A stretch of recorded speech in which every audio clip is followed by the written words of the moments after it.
চলুন 1 মিনিটে শিখে নেই পাইথনের ম্যাশ কেস। সো একটি এক্সাম্পল দিয়ে শুরু করা যাক। যেমন আমার এখানে একটি ভেরিয়েবল আছে রোল, এবং সেই রোলটা আমরা চেক করেছি মাল্টি লেভেল ইফ এলস দিয়ে। প্রথমে আমরা চেক করছি রোল যদি অ্যাডমিন হয় তাহলে ফুল অ্যাক্সেস, রোল যদি এডিটর হয় তাহলে ক্যান বি এডিট কন্টেন্ট, যদি ভিউয়ার হয় তাহলে ভিউ অনলি অ্যাক্সেস, আর যদি কোনোটার সাথে ম্যাচ না করে তাহলে আমরা দিচ্ছি ইনভ্যালিড রোল। সো এখানে আমার কিন্তু প্রত্যেকটা জায়গায় এই ভেরিয়েবলটাকে রিইউজ করে করে আমার কিন্তু চেক করা লেগেছে, যেটা অনেকগুলো কোড আপনাকে বয়লার প্লেট কোড বাড়িয়ে দিয়েছে। বাট আপনি যদি চান এই কোডটাকে আরও স্মার্ট ওয়েতে লিখতে পারেন ম্যাশ কেস দিয়ে। সো ম্যাশ কেস কীভাবে করে, আমরা আগের কোডটি রেখেছি, শুধু ইফ এলসটাকে পরিবর্তন করে আমরা অ্যাড করেছি ম্যাশ এবং রোল। সো আমরা এই যে ম্যাশ কিওয়ার্ড এর সাথে আমরা বসিয়ে দিয়েছি রোল।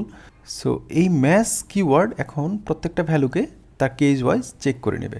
সো আমরা যদি কোডটাকে এখন রান করি তাহলে আমাদের যেহেতু এখানে রোলের ভ্যালু অ্যাডমিন, সো এই কেসটা ম্যাচ করবে এবং আমরা ফুল অ্যাক্সেস প্রিন্ট দেখতে পাবো।